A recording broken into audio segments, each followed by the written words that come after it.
walaupun pekerja asing tidak boleh masuk ke dalam negara kita, kita sempat menyelesaikan dengan melalui program-program rekalibrasi oleh Kementerian Dalam Negeri, dan sehingga tahap itu kita telah menyelesaikan pekerja asing sebanyak 1,2 juta di negara kita. Dan pekerja asing yang ada di negara kita setakat hari ini adalah 1,244,400 orang yang kini bekerja di negara kita dalam pelbagai sektor.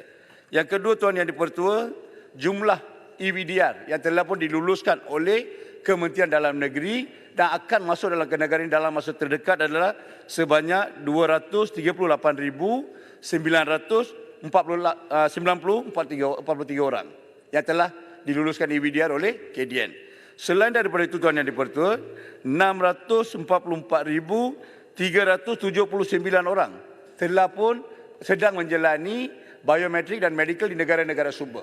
Maka ini menunjukkan keseluruhan pekerja asing akan ada dalam negara kita dalam masa sebulan 2 ini adalah 2,127,722 orang. Ini jauh berbeza dengan keadaan sebelum ni, Tuan Yang di-Pertua. Kalau kita lihat sejarah, paling tertinggi masa sebelum COVID, tertinggi adalah 1,8 juta pekerja sahaja. Dan hari ini kita lihat permintaan daripada industri yang kita telah pun menyelesaikan adalah 2,1 juta. Maka permohonan-permohonan selepas ini saya kena meneliti secara teratur, bukan membenarkan semua masuk ke dalam negara kita. Sekian, terima kasih Tuan Yang di-Pertua. Ya, terima kasih. Yang Berhormat Menteri, walaupun Yang Berhormat Menteri mengatakan bahawa kelulusan telah dibuat untuk mereka datang ke negara ini, tapi ground reality itu lain.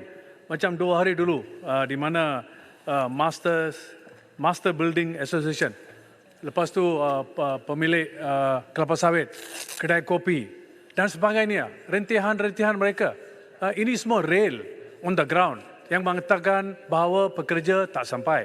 Yang Berhormat memberi satu alasan yang mungkin ramai tidak tahu, katakan bahawa Kementerian Dalam Negeri yang akan memberi approval medical report, medical services dan juga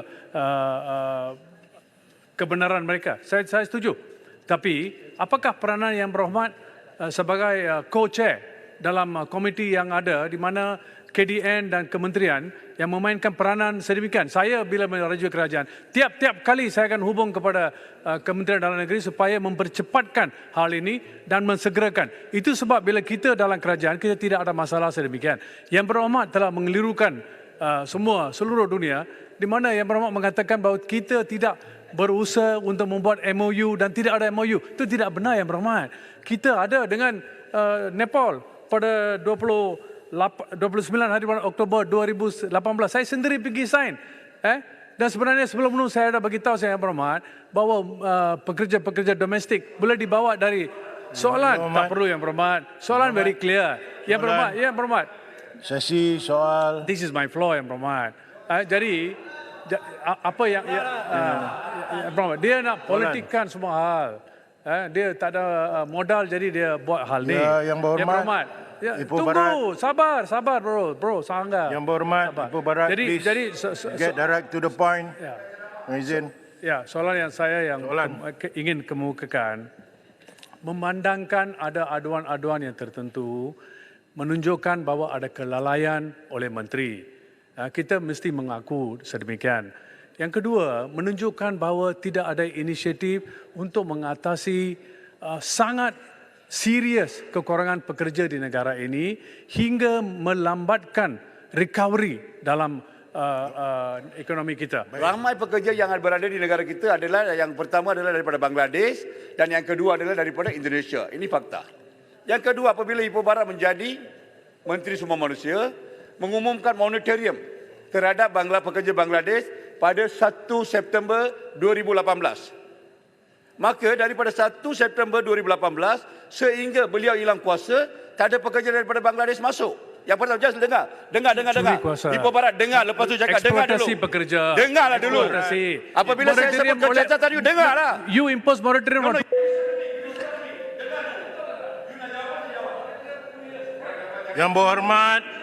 Yang Berhormat, ini floor Menteri menjawab.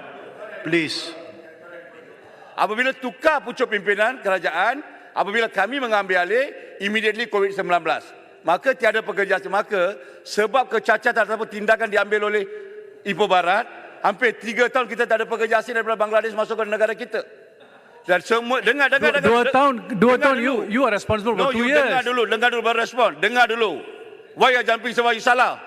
Tak, dengar dulu lah. Ipoh Barat sudah lama dalam dewan, belajarlah peraturan.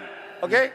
Tuan Yang di-Pertua, apabila saya jadi Menteri Sumber Manusia, immediately kita menghadapi COVID-19 dan persempadan ditutup. Yang berhormat Menteri Kesihatan buka sempadan Kuala Lumpur pada 1 April 2022. Maka dan saya telah memutamatkan perjanjian di MOU di antara Bangladesh yang gagal oleh Ipoh Barat pada 2 yang dibuat Jun, oleh kita, yang berbuat berkesan, jangan tipulah. Dengarlah, dulu satu paku pun tak nak cabut. Ipoh Barat, please. Okey. Dengan saya muktamadkan perjanjian di antara Bangladesh dengan Kuala Lumpur yang terakhir pada 2 Jun. Maka pekerja asing daripada Bangladesh hanya boleh masuk selepas 2 Jun sehingga ini hanya 3 bulan yang pertama.